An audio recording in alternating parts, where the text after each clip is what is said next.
Right now, though, up next, we're going to be joined by real estate developer Don Peebles. He has had enough with New York City Mayor Bill de Blasio. He was on the cover of the New York Post yesterday. He's ready to go head-to-head with him and pull the Democrats away from socialism. I don't know, maybe Don should be a Republican. We'll ask him why next.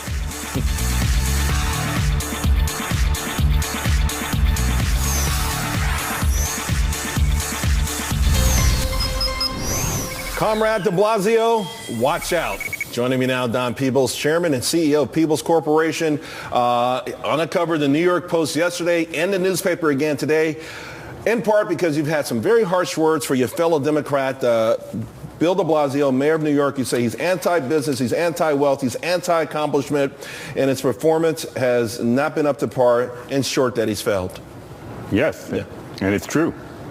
I spoke only the truth. I think the mayor came into office with high hopes. Bill de Blasio made a lot of promises, and he's not fulfilled any of them. So, but what promises has he made? I followed the campaign, and it just felt like typical progressive rhetoric to me. And where do you think he's gone wrong in such a short period of time?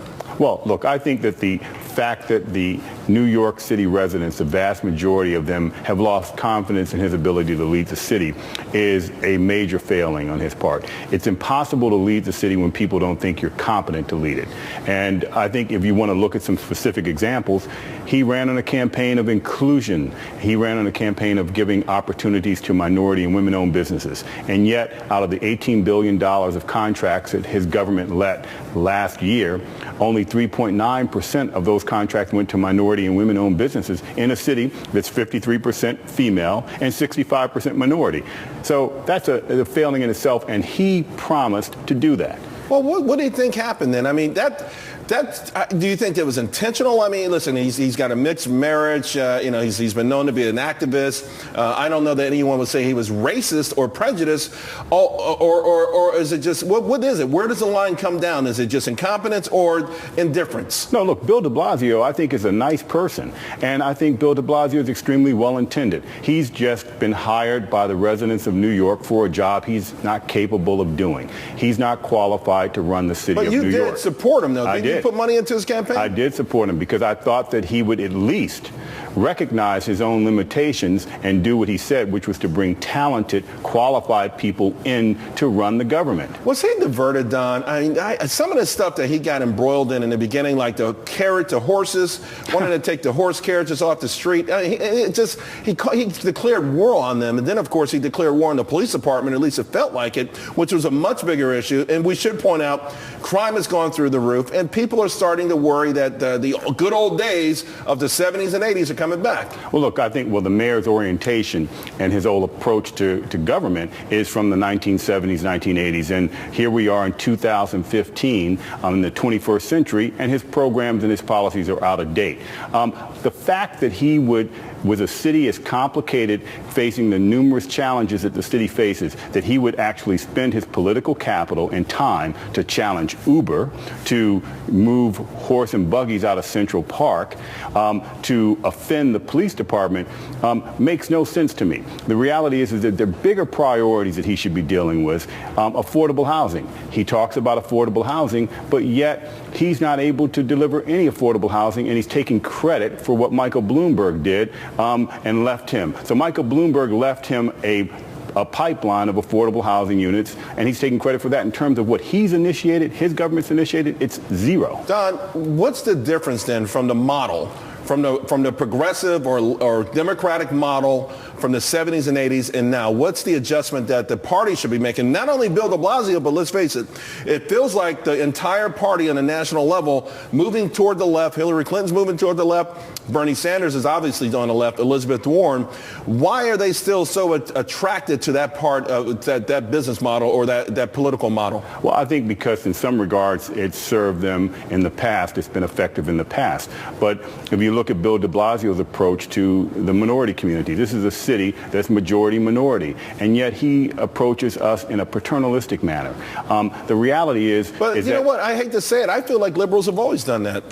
Well, I think to some degree they have. Here we are, though, now in the 21st century. We're in the greatest city in the world, and yet many tens of thousands of residents are left out of the economic mainstream. The solution to our challenges, if he wants to narrow the income inequity, if I were mayor, I would focus on improving education dramatically and quickly. And also, I would provide economic opportunities, an expanded economy, and access to equal economic opportunities. So that's the pathway to the American dream. You expand charter schools and school choice, things like that? Absolutely. And also run the school system like I run my business, like most successful enterprises run. You reward accomplishment, you reward results, and you eliminate underperformers and incompetence. But doesn't a Democrat run headlong into this brick wall known as the teachers union, who probably would be object to something like that? Can you even be elected in a city like New York as a Democrat without their backing? Absolutely you can. And look, one of the reasons that I would self-finance my campaign is because I'd want to do what I think is right.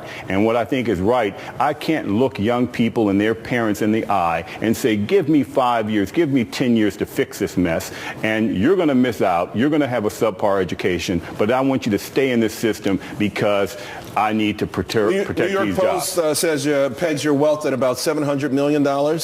You say you'd be self-financed. People love that. They love that with Donald Trump. Is saying, in other words, you won't be beholden to anyone. What would you do with taxes? What would you do with taxes? Because we always hear income inequality, but as I study it personally from a finance point of view, I see all of these cities where income inequality is the worst, and they happen to have, in my mind, these really draconian tax policies. Well, look, New Yorkers are already overtaxed. New York businesses are already overtaxed. And the reality is the most affluent and the strong companies can relocate. They can cross the river. There are no walls around New York City. There's no barrier to going to Connecticut, going to New Jersey, going to Westchester.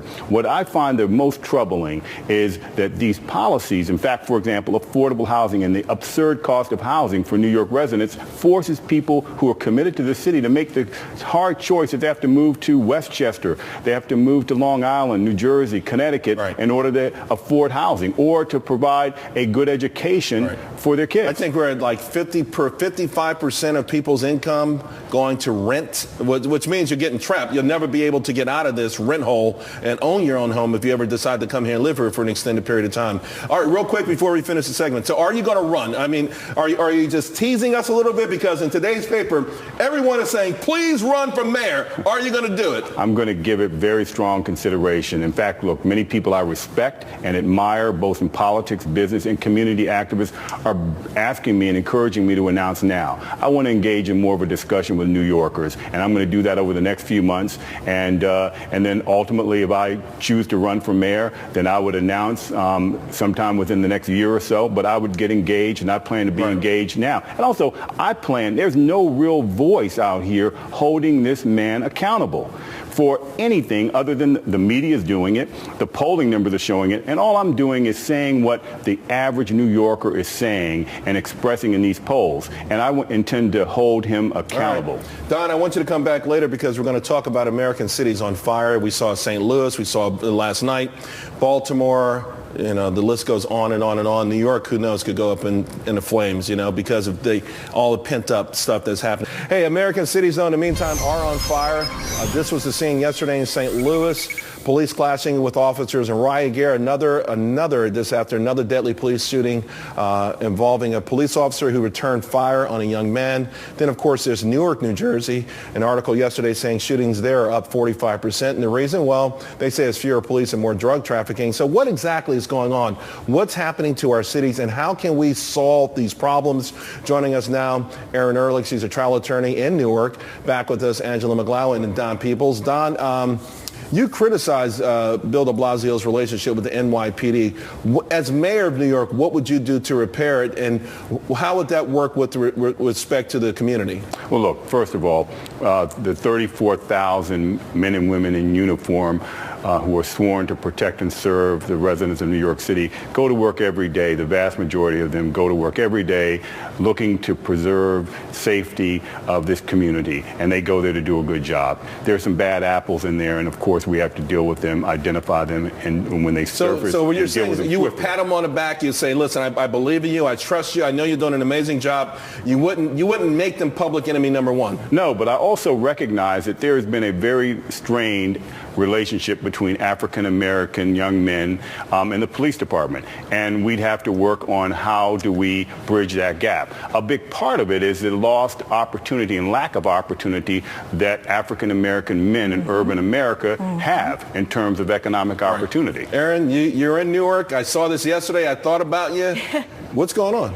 You know, look, I don't want people to get the wrong impression of Newark. I'm protective over this city because I've been there, going there daily for so long. Brick City. But I'm protective over it, and I have to tell you, I would not group what's going on in Newark right now with what we are seeing in Baltimore and St. Louis and Ferguson. Mind you, Why Newark, not? because it has not devolved into this state of anarchy that these other cities have. But Newark is historically a troubled city.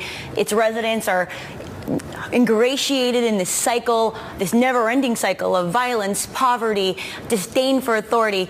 But they are, like every other inner city resident, susceptible to the propaganda of the Black Lives Movement and the quote-unquote Ferguson effect. And I think we are, as a result, naturally seeing some kind of spike. You think there's some fallacy then to the whole thing? You think the Black Lives Movement is misguided and somehow actually... I think it's counterproductive. Obviously, it's counterproductive. We keep talking about the surge in shootings all over the country. It's no mistake that this is related to something that's going on recently. And I think it has much to do with the fact that people are forgetting that this isn't about blacks versus whites. This is about trying to repair a very, very damaged relationship. Here's the thing, though, Angela. Newark has been damaged like this since going back to the riots after Martin Luther King was killed. You looked at Watts. You look at all of these places where these cities were burned down. They never recover. So it's sort of crazy when you actually have people of authority, people of influence who have somehow even encouraged this kind of thing. I mean, I thought we saw that in Baltimore where the police were sort of told to stand down and the rioters are told, hey, go ahead, get your frustrations out. I think ultimately it takes decades if you ever recover. Well, first of all, poverty knows no color, but we do have more black folks living in the inner city. But the bottom line is this, Charles, if we continue to elect the poverty pimps, if we continue to elect the oppressor who is oppressing us, then that will never have change. We need jobs, we need empowerment, we need opportunity, and we're not going to solve the ills of discrimination and racism in America as long as we have leaders from the liberal side actually exploiting the politics of race. And I'm sick and tired of liberal leaders thinking that we are, as black people, second-class citizens. That, hey, let's give you a free place to stay. Hey, let's give you a free phone. Instead of giving us things for free, give us the tools to build a house so we can own the house. Instead of giving us free phones, give us a job to buy phones. Real quick, Don, I think I understand what you're saying. When does the onus also turn to the individual? When do you say to the black community, hey, you have a role to play in this as well? Being poor is not an excuse for doing dumb things.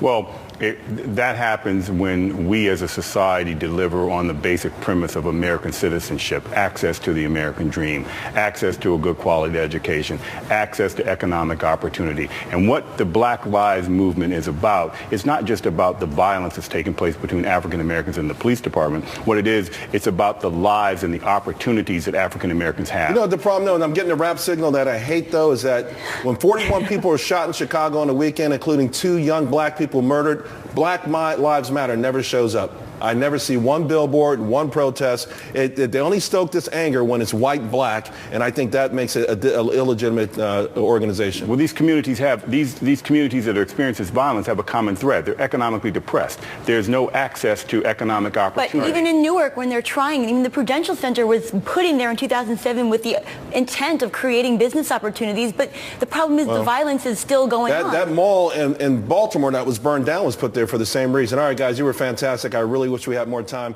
We're going to move on.